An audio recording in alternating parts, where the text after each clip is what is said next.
Today's topic is socio-psychological theory of McGregor. Socio-psychological theory হচ্ছে আসলে McGregor wanted to make it clear that কেন একটা লোক psychologically একটা অ্যাসোসিয়েশনের সঙ্গে বা একটা কর্মক্ষেত্রের সঙ্গে যুক্ত থাকবে। Why he will be related with a particular institution for a particular job for a long time. এই বিষয়টাকে তিনি একটা থিওরাইজেশন করার চেষ্টা করেছিলেন। তো ন্যাচুরালি তার কাছে যেটা মেইন প্রশ্ন ছিল যে why an employee will remain honest and sincere for his job for a long time from the date of his appointment to until the date of his retirement. Why he will? What is the psychological factor that creates a man interested with his job and with his institution? And that এইটাকে কেন্দ্র করে যে traditional concept ছিল সেই কনসেপ্টটাকে McGregor change করেছিলেন। Traditional concept was actually written by Maslow. তো ম্যাসলোর যে কনসেপ্টটা ছিল সেই কনসেপ্টটাকে একটা পেরিফেরিয়াল চেঞ্জ করে ম্যাকগ্রেগর একটা নতুন থিওরি দেন, যে থিওরিটার নাম হচ্ছে socio-psychological theory. This is very famous theory in administration. Now, before starting this McGregor's theory of socio-psychological theory, we should look for a while to the concept of Maslow, how he depicted or how he visualized the psychological factor of an employee in relation with his institution or in relation with his work atmosphere. So what was the McGregor? What was the Maslow's concept? He dealt with he also dealt with the issue of socio-psychological problem in the working place, but he is now broadly considered a traditional theorist. We call Maslow as a traditional theorist. কেন? Because তিনি আধুনিক কালে যে institutional development হয়েছে, যে চাকরি যে আমাদের যে কাজের নেচারের যে পরিবর্তন হয়েছে, সেই নেচারের পরিবর্তন সম্পর্কে ম্যাসলো as such কিছু বলেননি. And that's why Maslow's theory is considered as a traditional theory is in comparison with the McGregor theories of socio-psychological theory. Understand? In 1943, he wrote his paper on psychological aspect in increasing the potentiality of efficiency of the working place. অর্থাৎ actually Maslow was the first man. Maslow ছিলেন প্রথম লোক যিনি মনে করতেন যে একটা লোকের এফিসিয়েন্সি, একটা লোকের কাজের এফিসিয়েন্সি বা কাজের ইন্টিগ্রিটি বাড়ানোর জন্য তার কাজের প্রতি উৎসাহ বা তার কাজের প্রতি তার যে উৎকর্ষতা, তার যা ক্ষমতা, এই ক্ষমতাকে বৃদ্ধি করার জন্য অন্যান্য ফ্যাক্টরের চেয়ে অনেক বেশি ইম্পর্টেন্ট ফ্যাক্টর হচ্ছে সাইকোলজিক্যাল ফ্যাক্টর। অর্থাৎ if we treat one employee as a psychological element, as a psychological entity, then we can increase the potentiality as well as the efficiency of an employee. এটাই ছিল ম্যাসলোর প্রধান বক্তব্য। অর্থাৎ he gave special emphasis on the psychological factor rather than any other factor in increasing the efficiency and potentiality of an employee. তার কাছে psychological ফ্যাক্টরটাই ছিল গুরুত্বপূর্ণ, অন্যান্য যে কোনো ফ্যাক্টরের অপেক্ষা। তিনি মনে করতেন যে একজন কর্মচারীর যদি পোটেনশিয়ালিটি অ্যান্ড এফিসিয়েন্সি বাড়াতে হয়, তাহলে তার সাইকোলজিক্যালি তাকে অনেক বেশি ইনভলভ করতে হবে উইথ দ্য ওয়ার্ক। কাজের সঙ্গে যত বেশি তাকে সাইকোলজিক্যালি ইনভলভ করা যাবে, তত বেশি সেই লোকটির efficiency and potentiality for work will be increased. He analyzed the relationship between the human beings and organization from the standpoint of human needs. অর্থাৎ why আমি আমি ধরো ধরো টেক ফর এক্সাম্পল, তুমি কেন এনএসইউ তে পড়ছো, তুমি কেন এই ক্লাস করছো, এটা যদি আমি তোমাকে জিজ্ঞেস করি, তাহলে primary psychological factor for which you are doing these classes or for which you have taken admission in NSU is that you feel need to get the degree. তুমি ডিগ্রিটাকে সাইকোলজিক্যালি চাইছো, মনে মনে একটা ডিগ্রি পেতে চাইছো, মনে মনে তোমার তোমার একাডেমিক কেরিয়ারটাকে এনহ্যান্স করতে চাইছো, and that's why you took admission in NSU, and that's why you are going through this class. Otherwise না, তো এই ক্লাস করার কোনো জাস্টিফিকেশন নেই।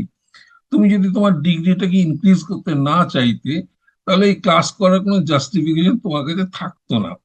সো সো ম্যাসলো মনে করতেন যে একজন লোক যখন তার কাজের প্রতি একটা বিশেষ উদ্দেশ্যকে খুঁজে পাবে, যে কেন আমি এই কাজটা করছি, আমি মাইনের জন্য কাজটা করছি, আমি সামাজিক মর্যাদার জন্য কাজটা করছি, আমি চুপ করে বসে না থেকে কিছু করবো বলেই কাজটা করছি। অর্থাৎ যতক্ষণ না তার কাজের পেছনের লজিকটা, কাজের পেছনের যে ইনসেন্টিভ,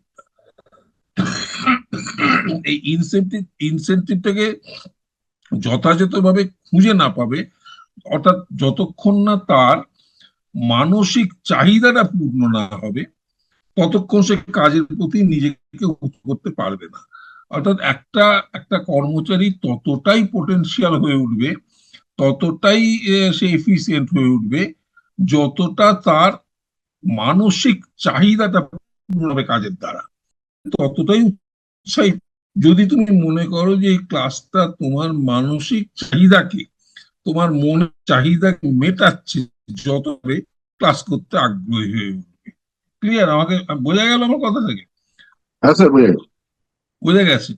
অর্থাৎ তুমি আমাকে আমাকে ক্লাস করছো because we feel that this class will somehow or other meet up your needs. তোমার যে মানসিক চাহিদা আছে, সেই চাহিদাটা কিছুটা পরিমাণ হলে মেটাবে, তাই তুমি এই ক্লাসটা করছো। যদি যদি না মনে করতে, তাহলে তুমি ক্লাস করতে না।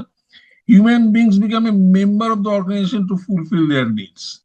আমরা সাধারণত, ধরো তুমি একটা ফুটবল ক্লাবে ভর্তি হলে, ধরো তুমি একটা ক্লাবের একটা কোনো একটা গঠনমূলক কাজে যোগদান করলে, তুমি একটা ক্লাবের পিকনিকে যোগদান করলে, তুমি কোনো একটা সোশ্যাল গ্যাদারিং এ যোগদান করলে, তুমি দুর্গাপুজোয় যোগদান করলে, তুমি ঈদে যোগদান করলে, যাই করো না কেন, তুমি তখনই যোগদান করবে যখন তোমার মনে হবে যে সেই কাজটা করলে তোমার মনের মধ্যেকার যে প্রয়োজনীয়তা, দ্যাট উইল বি ফুলফিলড।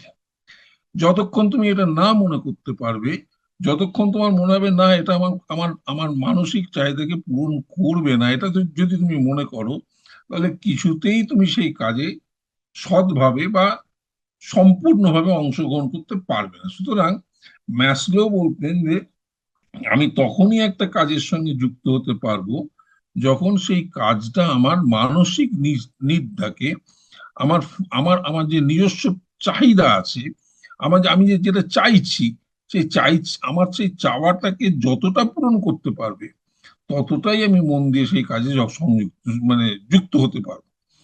এবং যদি পূরণ করতে কিছুই না পারে, তাহলে আমি আমার যদি ফুটবল খেলে আনন্দ না পাই, তাহলে আমি কোনদিন ফুটবল খেলতে যাব না। আমি যদি ক্রিকেট খেলা দেখতে গিয়ে আনন্দ না পাই, তাহলে আমি ক্রিকেট খেলা দেখবো না বা ক্রিকেট খেলবো না। আমি যদি কোনো বন্ধুদের সঙ্গে পিকনিক করতে গিয়ে আনন্দ না পাই, তাহলে আমি পিকনিক করতে যাব না। আমি তখনই পিকনিক করতে যাব, তখনই ফুটবল খেলতে যাব, তখনই ক্রিকেট খেলতে যাব, যখন আমি দেখব যে এইগুলো করার ফলে আমার যে মানসিক চাহিদা, সেই চাহিদাটা পরিপূর্ণ হচ্ছে। Fulfil of this needs motivate the human being to a higher level of performance. এবং এই চাহিদাটা যত বেশি পূরণ হবে, যত আমি মনে করবো যে আমার চাহিদাটা আরো বেশি পূরণ হচ্ছে, তত বেশি আমি আরো বেশি ভাবে সেই কাজের সঙ্গে যুক্ত হয়ে পড়বো। আমি যদি মনে করি যে আমি একদিন বন্ধুদের সঙ্গে পিকনিক করতে গেলাম, পিকনিক করতে গিয়ে আমার প্রচন্ড আনন্দ পাবো, তাহলে আমি কিন্তু সেই পিকনিকের সঙ্গে যতটা না সংযুক্ত হব, যদি আমি আনন্দ না পাই ততটা আমি সংযুক্ত হব না। ফুটবল খেলতে গিয়ে আমি যদি মনে করি আমার খুব ভালো লাগবে, যতটা ভালো লাগবে ততটাই আমি সংযুক্ত হব। যদি আমার ভালো না লাগে, যতটা লাগবে ততটা কম আমি সংযুক্ত হবে। This is call psychological psychological bonding with the work. এটাকেই ম্যাসলো বলছে psychological bonding with the work. এই বন্ডিংটা তখনই বাড়বে যখন আমার মানসিক চাহিদাটা যত বেশি পরিপূর্ণ করবে, তত বেশি আমার এই বন্ডিং উইথ দ্য ওয়ার্কটা বাড়বে। ক্লিয়ার, বোঝা গেছে? সুতরাং non fulfilment of needs will have adverse effect on the motivation. যখন আমার নিডসটা যখন ফুলফিল করছে না, যখন নন ফুলফিলমেন্ট হচ্ছে, তখন তখন এই কাজের প্রতি আমার একটা অ্যাডভার্স এফেক্ট হবে, আমার একটা বিরূপ মনোভাব তৈরি হবে। দূর ও কাজটা করে কি করবো, দূর ক্লাসটা করে কি করবো, দূর এনএসইউ ভর্তি হয়ে কি করবো, দূর ডিগ্রিটা পেয়ে কি করবো, এই ধরনের মানসিকতা আমার মধ্যে যুক্ত হবে। কিন্তু যদি আমি মনে করি না, ডিগ্রিটা পেলে আমি একটা ভালো চাকরি পাবো, আমাকে সামাজিক, আমাকে আমার আশেপাশের পাড়ার লোক বলবে ছেলেটা শিক্ষিত ছেলে বা মেয়েটা শিক্ষিত মেয়ে, এরম ধরনের যখন ইনসেন্টিভ, এরম ধরনের যখন মেন্টাল চাহিদাগুলো পূরণ করার সম্ভাবনা তৈরি হবে, যত বেশি তৈরি হবে তত বেশি আমি কাজটার সঙ্গে যুক্ত করব। এই ফ্যাক্টরটাকে আমাদের অ্যাডমিনিস্ট্রেশনে বলা হচ্ছে socio psychological factor of an employee. এটাকেই বলা হচ্ছে সোশিও সাইকোলজিক্যাল ফ্যাক্টর, যেটা প্রথম প্রথম যার কথা বলেছিলেন ম্যাসলো 1943 সালে। পরবর্তীকালে এটাকেই আর একটু ডেভেলপ করেছেন, এটাকেই আর একটু উন্নত করেছেন ম্যাকগ্রেগার। তিনি পরবর্তীকালে ম্যানেজমেন্টের ক্ষেত্রেও এই সোশিও সাইকোলজিক্যাল ফ্যাক্টরটাকে যুক্ত করেছেন। ম্যাসলো যেমন শুধুমাত্র কর্মচারীদের ক্ষেত্রে যুক্ত করেছিলেন, ম্যাকগ্রেগর কর্মচারীদের সঙ্গে সঙ্গে তিনি এটা ম্যানেজমেন্টের সঙ্গে যুক্ত করেছেন। ম্যাকগ্রেগর, কারণ McGregor was a behavioural and social psychologist. তিনি ছিলেন একজন আচরণবাদী সামাজিক মনস্তত্ত্ববিদ। আচরণবাদী অর্থাৎ আচরণের মধ্যে দিয়েই তিনি সামাজিক মনস্তত্ত্বকে খোঁজার চেষ্টা করতেন। আমি কি আচরণ করছি সেটা, ম্যাকগ্রেগর মনে করতেন সেটা আমার সাইকোলজিক্যাল অবস্থানের উপর নির্ভর করবে, আমি কি কাজ করছি বা আমি কিরকম ধরনের আচরণ করছি। একটা ছেলে রাস্তা দিয়ে যেতে যেতে হঠাৎ একটা ঢিল মারলো, আর একটা ছেলে রাস্তা দিয়ে যেতে যেতে একটা গরিব দুঃখীকে কিছুটা সাশ্রয় করলো, কিছুটা তাকে কিছুটা সাহায্য করলো। এই যে দুটো কাজ, দুটো ডিফারেন্ট টাইপ অফ কাজ, ম্যাকগ্রেগর বলবেন যে এই দুটো ডিফারেন্ট টাইপ অফ কাজের পেছনে আছে দুটি ছেলের দুটো ভিন্ন ভিন্ন সাইকোলজিক্যাল অ্যাসপেক্ট। একজন ঢিল মেরে আনন্দ পাচ্ছে, তার বিহেভিয়ারাল প্যাটার্নটা হচ্ছে ঢিল মেরে আনন্দ পাওয়া। আরেকজনের বিহেভিয়ারাল প্যাটার্নটা হচ্ছে কোনো একজন দুস্থ মানুষকে সহায়তা করে আনন্দ পাওয়া। এই দুটো আনন্দই দুটো বিহেভিয়ার, কিন্তু দুটো বিহেভিয়ারের মধ্যে পার্থক্য হচ্ছে যে যার যেরকম সাইকোলজিক্যাল অবস্থান সে সেই রকম বিহেভিয়ার করবে বলে ম্যাকগ্রেগর মনে করতেন। ক্লিয়ার? বলো।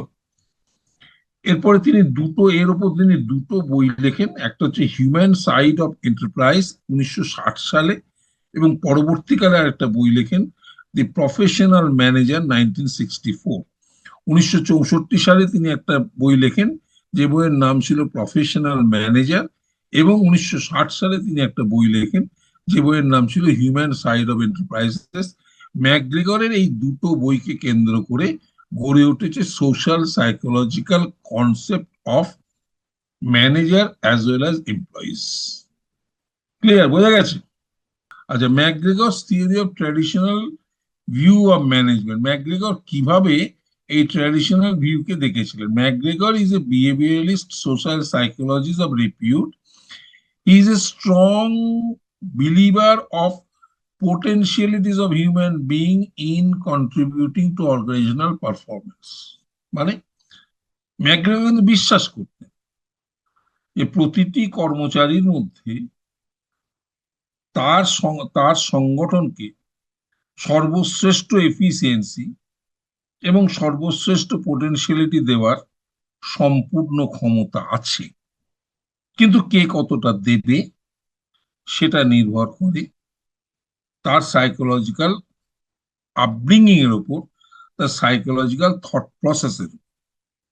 অর্থাৎ ধরো, if if you imagine that I am McGregor, আমি হচ্ছি ম্যাকগ্রেগর, আমি মনে করি এই ক্লাসে যতজন যোগদান করেছো প্রত্যেকের মধ্যে খুব সুন্দরভাবে জিনিসটা বোঝার এবং খুব সুন্দরভাবে জিনিসটাকে পরীক্ষার খাতায় উত্তর লেখার সম্পূর্ণ ক্ষমতা আছে। বাট কে কতটা লিখবে, কে কতটা ক্লাসটা মন দিয়ে করবে, কে কতটা ভালো করে বুঝবে, এটা ডিপেন্ড করে তার নিজস্ব সাইকোলজিক্যাল অবস্থানের উপর। যার সাইকোলজিক্যাল অবস্থান যতটা বেশি স্ট্রং হবে, সে ততটা বেশি এই ক্লাসটাকে গ্রহণ করবে এবং এই ক্লাসের ফলাফলগুলো সে পরীক্ষার খাতায় লিখবার চেষ্টা করবে। অর্থাৎ প্রত্যেকে, তোমরা যারা যারা এখানে জয়েন করেছো, প্রত্যেকের বুদ্ধিমত্তা, প্রত্যেকের মেধা সমান, কিন্তু তবুও দেখা যাচ্ছে পরীক্ষার খাতায় কেউ পাচ্ছ 9, কেউ পাচ্ছ 90। Why this difference? ম্যাকগ্রেগর বলছেন 9 এবং 90 পাওয়াটার মানে এই নয় যে মেধাগত পার্থক্য আছে। 9 এবং 90 পাওয়ার অর্থ এই হচ্ছে যে যে ছেলেটা 90 পাচ্ছে সে ছেলেটা সাইকোলজিক্যালি এই ক্লাসটাকে গ্রহণ করছে, এই ক্লাসটাকে শুধু গ্রহণই করছে না, সে পরীক্ষার খাতায় সেটাকে সঠিকভাবে লিখছে, সেটাকে পড়ছে, জানছে, বুঝছে, লিখ। আর যে 9 পাচ্ছে সেও জয়েন করছে, কিন্তু সে সেই রকম মনোযোগ দিয়ে ততখানি মনঃসংযোগ করে এটা পড়ছে না, এটা লিখছে না, এটা দেখছে না, এটা শিখছে না। এই যে দুজনের যে সাইকোলজিক্যাল ডিফারেন্স, এই যে দুজনের যে সাইকোলজিক্যাল অবস্থানগত পার্থক্য, এই অবস্থানগত পার্থক্যের কারণেই তোমরা যতজন জয়েন করেছো তার মধ্যে কেউ পাচ্ছ 9, কেউ পাচ্ছ 90। কিন্তু এর মানে এই নয় যে যে 9 পাচ্ছে তার মেধা কম আছে, যে 90 পাচ্ছে সে একদম মেধা মেধা নিয়ে এসছে, তাও নয়। দুজনের মেধা সমান, কিন্তু কে কতটা তার মেধাকে ব্যবহার করবে, কে কতটা তার মেধাকে ফোকাস করবে, it depends on the psychological position